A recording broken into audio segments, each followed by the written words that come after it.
Hola, muy buenas tardes. Ya estamos en línea para hablar de su economía y como le hemos prometido, durante todos estos meses vamos a conversar acerca de la eficiencia energética y le insisto, pudiera parecerle contraproducente si tenemos en cuenta la situación actual del sistema electroenergético nacional, pero no, siempre aportando un poquito cada uno de nosotros, es posible que tendremos más. Para desarrollar este tema, me acompaña el máster en Ingeniería Eléctrica Isidro Fraga Hurtado, profesor instructor del Centro de Estudios de Energía y Medio Ambiente, el CEMA, de la Universidad de Cienfuegos. Muy buenas tardes, profesor. Gracias por acompañarnos. Vamos con una conceptualización, como es habitual, y enseguida regresamos. La eficiencia energética se puede definir como el proceso de optimización del consumo de energía, es decir, usar menos energía para realizar la misma tarea. Por ejemplo, el correcto aislamiento de una vivienda contribuye a un menor gasto en energía para calentarla o refrigerarla.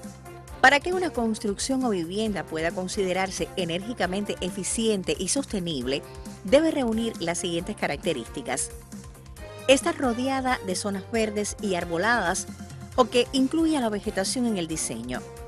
Emplear materiales de construcción que proporcionen el mayor nivel de aislamiento térmico.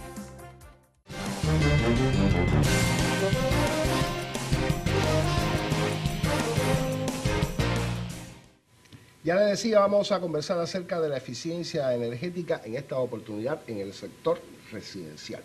Profesor, quisiera comenzar con una conceptualización, pudiéramos decirlo así de esta manera, y que lo hemos hecho indistintamente en cada programa, pero creo que vale la pena insistir en que eficiencia energética no es lo mismo que ahorrar energía. Eficiencia energética básicamente se refiere a hacer la misma actividad con el mismo o mejor confort usando menos energía. Muchas veces se dice que ahorrar es dejar de hacer no es ahorrar. Quiere decir que cuando a mí me dicen que apague las luces, que no haga un uso determinado de un equipo eléctrico, eso es ahorrar. Pero si yo uso ese equipo, si yo utilizo las luces de mi casa de una manera adecuada, eso es eficiencia. Eso es eficiencia. Ya. Entonces, hablemos del sector particular. Estamos convencidos de que es el sector mayoritario en el país. O sea, si lo comparamos con el sector industrial, somos muchas más casas, vamos a decirlo así, que industrias en el país, ¿verdad? Y sobre todo en Cienfuegos. Vamos a hablar de Cienfuegos en particular, teniendo en cuenta que se dice que es una provincia industrializada. Cuando nosotros miramos el gráfico de carga de la provincia de Cienfuegos, vemos que ese gráfico de carga tiene los 3 picos pronunciados: el desayuno, el almuerzo y la comida. Eso es muy característico del gráfico de carga de un sector residencial. Si fuéramos un sector industrial, tuviéramos un gráfico de carga que fuera lo más parejo posible. No es nuestro caso hoy. Independientemente de que tengamos industrias altas consumidoras, estoy pensando ahora mismo en refinería de petróleo, en la fábrica de cemento, o sea, independientemente de eso, siempre el sector residencial va a ser el que más energía demanda. En nuestro caso. En nuestro caso. El que más energía consume es el sector residencial. Profesor, vamos a hacer un programa diferente, digámoslo así, porque para ser eficientes en el uso de la energía eléctrica en nuestras casas, bueno, pues tiene que haber un grupo de ejemplos, ¿no? Pero me gustaría iniciar primero por los estudios que desde el CEMA se han hecho en la Universidad de Cienfuegos como para hacer un uso eficiente de la energía en el sector residencial. En el sector residencial se han hecho muchos estudios. Por ejemplo, la iluminación. y se han publicado y se ha socializado la información, que es uno de los objetivos que tiene el centro de estudio, es decir, hacer las investigaciones y socializarlas. No tiene mucho sentido Claro, dejarlo a nivel de los científicos nivel únicamente. y entonces de ahí surge ampliar tanto el uso de la tecnología LED, tener las ventanas abiertas, poder seguir usando la radiación que te da el sol, la iluminación que puedes tener de sol por el hecho de tener abierta en las ventanas, tener luminaria. Eso es en el caso de la iluminación.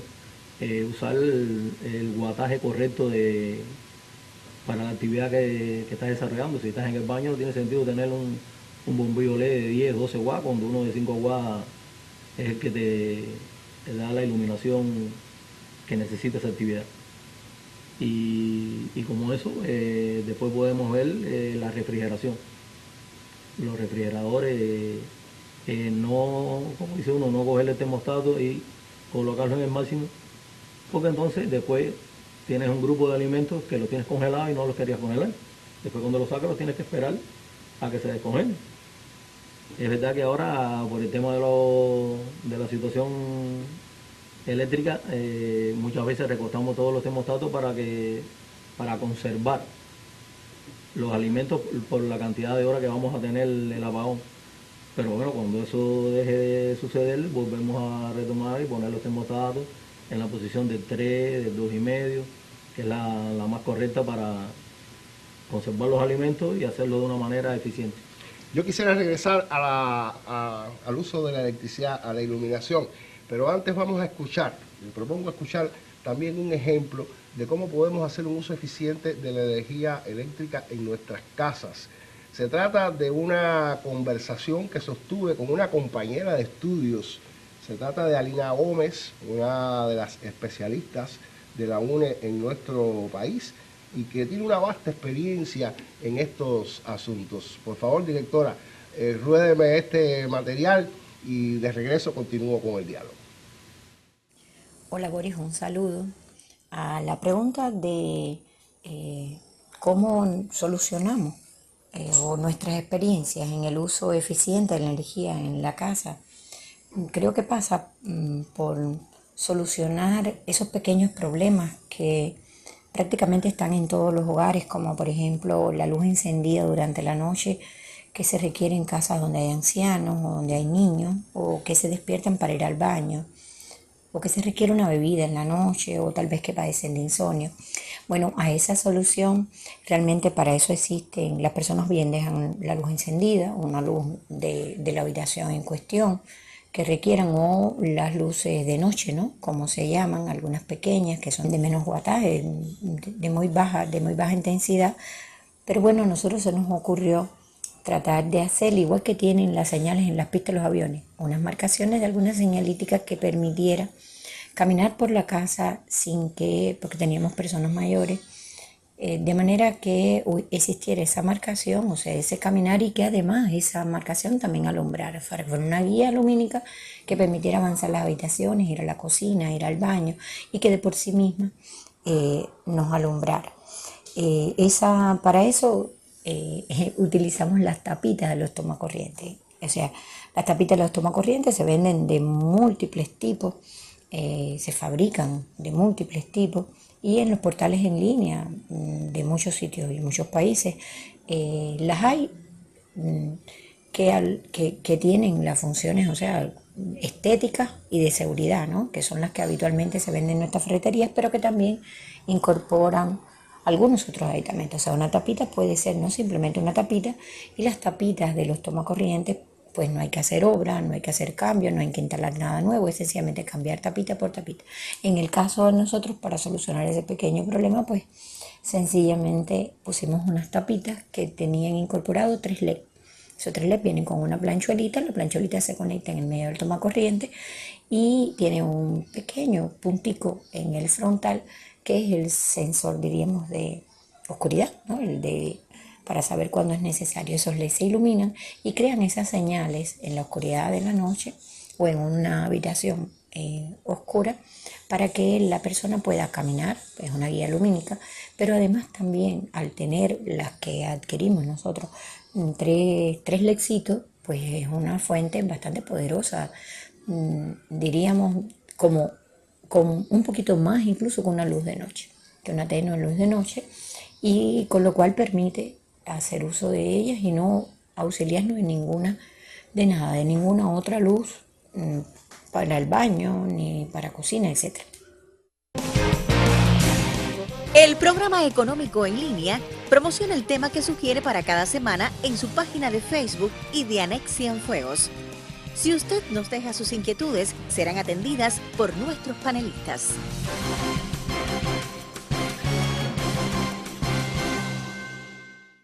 Reitero las gracias a Lina Gómez, una compañera de estudios que nos hizo llegar estas experiencias y tiene muchísimas más. Espero que esta al menos le haya resultado efectiva para que usted pueda aplicarla en su casa en caso de que se vea en ese caso de tener ancianos o niños pequeños que necesiten de mantener una luz encendida durante la noche y que por supuesto esto implica gastos.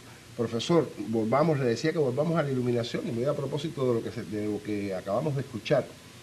Quiere decir que uno ha tenido como, digamos, como referencia de en lugar de encender las luces que tiene en el techo, vamos a decirlo así, enciende lámparas, en las lámparas estas de mesa que pudieran tener un bombillo. Estamos gastando más energía cuando usamos este tipo de lámparas si no usamos el bombillo adecuado. Sí, no tiene mucho sentido una lámpara de noche que tenga un bombillo de 12 watts, 15 watts, no es el uso que uno le da a una lámpara de noche. La mayoría de las lámparas de noche las tenemos para poder caminar, para poder hacer alguna actividad que nos dé la idea de dónde están todos la ubicación de todo, la cama, las cosas que nos permita caminar. Para leer, profesor. Bueno, para leer sí necesita una buena iluminación. Una lamparita de noche no es adecuada para leer.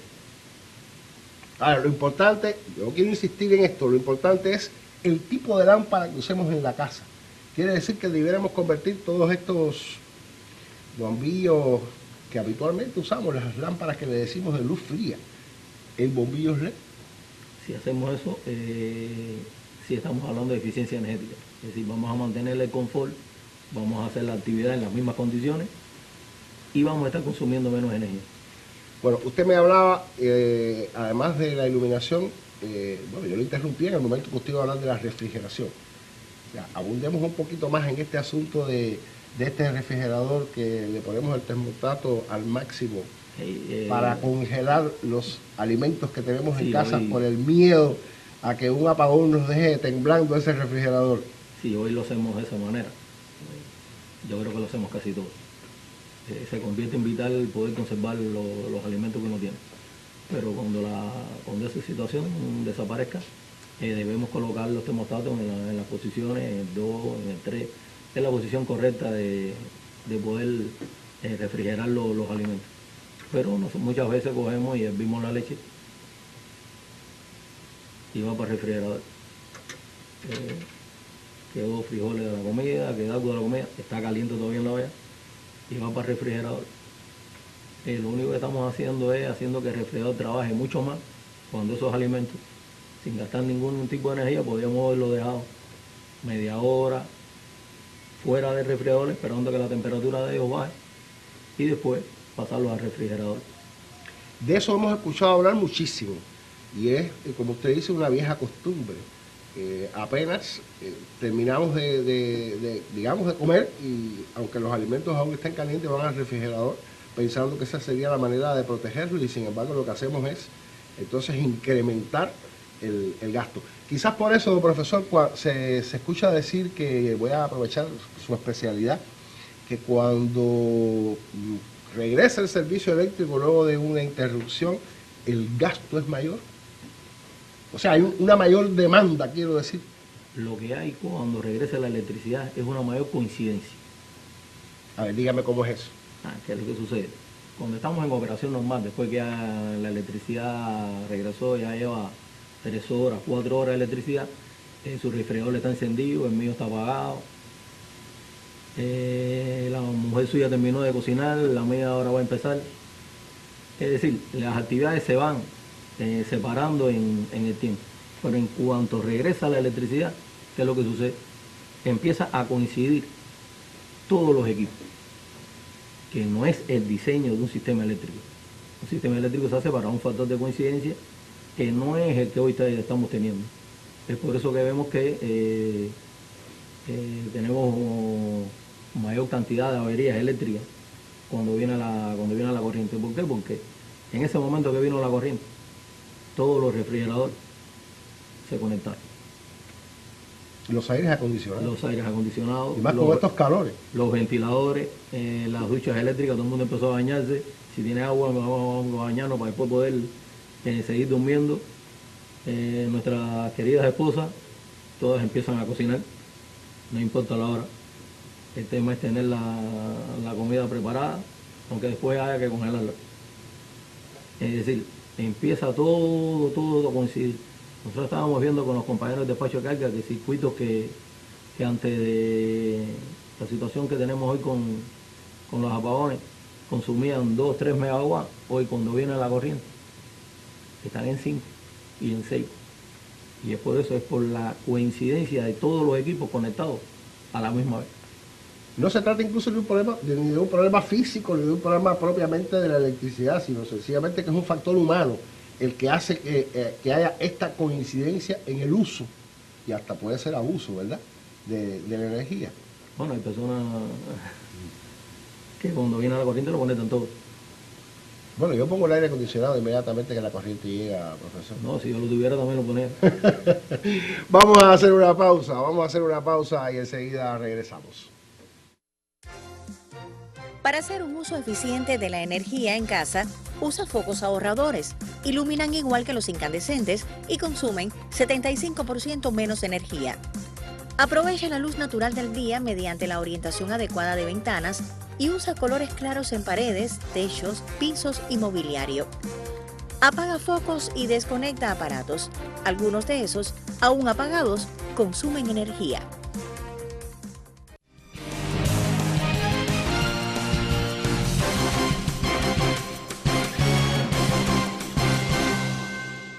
Bueno, yo decía en el minuto anterior que inmediatamente que llegaba el servicio eléctrico o que se reponía el servicio eléctrico, encendía el aire acondicionado de la casa. Parece que no estoy actuando bien, ¿verdad, profesor? Dígame entonces cómo hacemos un uso adecuado del acondicionador de aire. Bueno, el aire acondicionado, la temperatura de confort es 24 grados. No tiene mucho sentido ponerle el aire acondicionado en 8 o en 12 grados y después taparte con una colcha. Cierto. Pero bueno, esa es la temperatura a la que debes colocarle el aire. 24 grados es la temperatura de confort. Y debes ventilar el cuarto antes de ponerle el aire, porque muchas veces llegamos al cuarto, el cuarto tiene una temperatura que suba dentro del cuarto, cierras la puerta y pones el aire. Deberías dejar la puerta abierta un ratito, que un poco de ese aire caliente que hay dentro del cuarto, abrir la ventana, que se refresque un poco el cuarto antes de climatizarlo. Sin el aire puesto. Sin el aire puesto. O sea, refrescaron un poco la habitación antes de poner el aire. Exacto. Si no, vas a coger el aire para refrescar primero la habitación y después para climatizarla. Vas a gastar más energía. Esto quizás tenga que ver, profesor, con otra experiencia que se ha hablado bastante sobre esto, y es el utilizar sobre estas casas de placa o las casas que tienen la posibilidad, ¿no?, digamos, de utilizar tipos de vegetación, algún tipo adecuado de ventanas, o sea, que no haya cierres herméticos en la ventana. ¿Tiene que ver esto con el calentamiento propiamente de las habitaciones? Bueno, la radiación solar, cuando da en la placa, en el techo de su vivienda, calienta su vivienda. Si usted tiene colocado encima vegetación Las personas colocan como especie de unos cordeles y lo llenan De enredadera. enredadera esta que usan para hacer vino. Bueno, ya ese sol no está dando directamente sobre la placa de su habitación, por lo tanto ese sol ya no está calentando, no está contribuyendo a calentar su habitación. Yo creo que tenemos unas imágenes por ahí, si nos las pudieran poner, unas imágenes que tenemos acerca de cómo se puede ver en una casa el uso de las enredaderas para de alguna manera, de alguna manera pues refrescar, digamos, el ambiente en una habitación. También me dicen que si pintamos con cal el techo de la casa, Bueno, o con colores, digamos, colores más claros, ¿verdad? Pudiera ser también otra forma. El color negro es el color que más absorbe la radiación solar. Es decir, nosotros cuando impermeabilizamos con las mantas estas que son de color negro. Bueno, esas mantas, si usted puede treparse arriba del techo, se ponen muy calientes. Eso contribuye a absorber mayor cantidad de radiación solar que después se la está pasando a su habitación. Si pudiera tener otro color, fuera diferente. Yo quisiera regresar al principio, y es porque usted decía que, bueno, que estos estudios se socializan. Y yo vuelvo a preguntar, ¿se socializan realmente estos estudios? Porque, bueno, si no me equivoco, creo que los techos del telecentro tienen estas mantas negras. No se nos ha ocurrido a nosotros pintar los techos de esta edificación. Pero también quizás las personas no sepan que usando el hidrato de cal, en lugar de los colores bonitos estos en las fachadas de las casas y colores incluso a veces hasta brillantes, ¿no? Están contribuyendo a más calor ya en un país tropical y por supuesto a más energía. Se socializan estos estudios, han tenido la posibilidad, digamos, de en un auditorio amplio, bueno, pues conversar sobre este asunto. Bueno, la mayoría de los estudios se socializan en nuestras revistas, en eventos, pero sí sería una idea muy interesante socializarlo en programas de televisión. Bueno, para eso estamos entonces hoy aquí. Vamos a una pausa. Usted mantenga la sintonía. Recuerde que estamos hablando de su economía. Ahorra energía eléctrica en tu centro de trabajo. No enciendas las luces si no es imprescindible. Procura no dejar puertas o ventanas abiertas, sobre todo cuando el aire acondicionado esté funcionando. Apaga la pantalla del monitor en paradas de unos 10 minutos y el ordenador cuando sean de más de una hora. Acumula los trabajos de impresión y las fotocopias. Desenchufa los equipos cuando no se utilicen. Ahorra energía. Pequeños gestos, grandes efectos.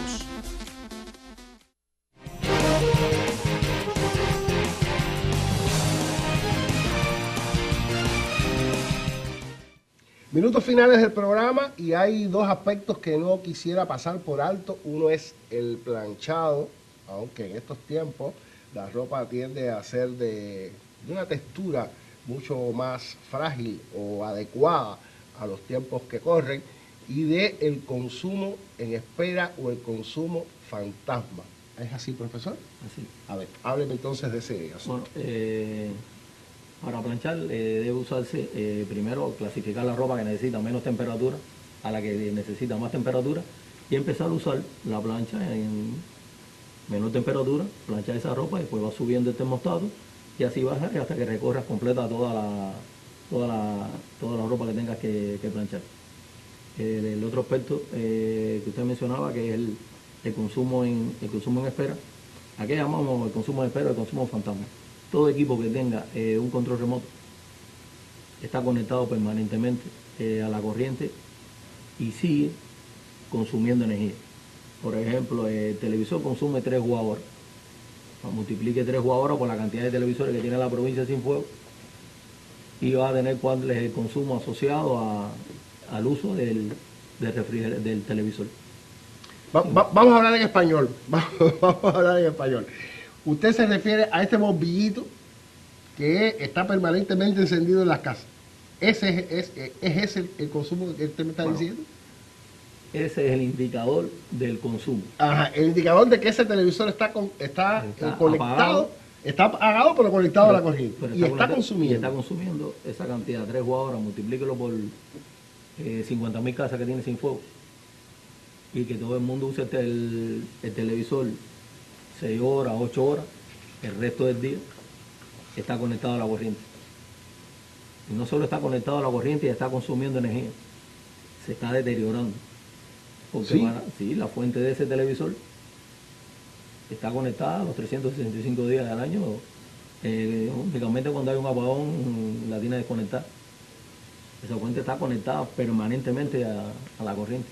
Usted hablaba del televisor, disculpe, pero ocurre también en el resto de los equipos, digamos, las cajitas estas que tienen los televisores, hay relojes eléctricos en las casas. El cargador del celular, el Ajá. cargador de la laptop, el microondas, la computadora de escritorio por estar conectada a la corriente está consumiendo, el televisor, los equipos de sonido, las consolas de juego, todos los equipos, si bien un control remoto y está puesto a la corriente, está consumiendo.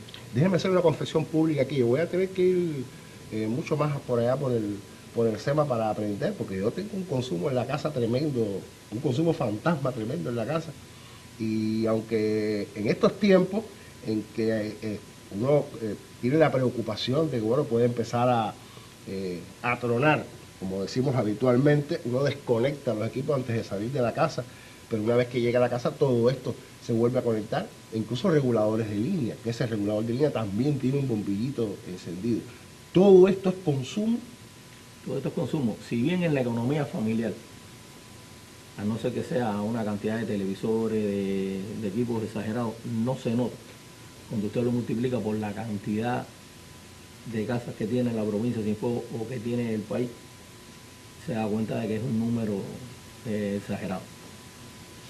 Bueno, profesor, muchísimas gracias. Creo que usted nos ha ayudado a comprender un poco más acerca de cómo hacer un uso eficiente de la energía. Y decía que era un programa diferente porque en lugar de hablar de economía propiamente, hemos dado un grupo de consejos útiles que son economía, que no nos hemos apartado del sentido del programa, pero bueno, de alguna manera si usted ha estado al tanto, bueno, pues ya sabe de qué manera hacer un uso eficiente de la energía eléctrica en su casa. Por supuesto que le espero la próxima semana, ya ustedes saben, martes a las 4:30 de la tarde, para siempre tener un tema de la actualidad relacionado con la economía. Buen resto de jornada.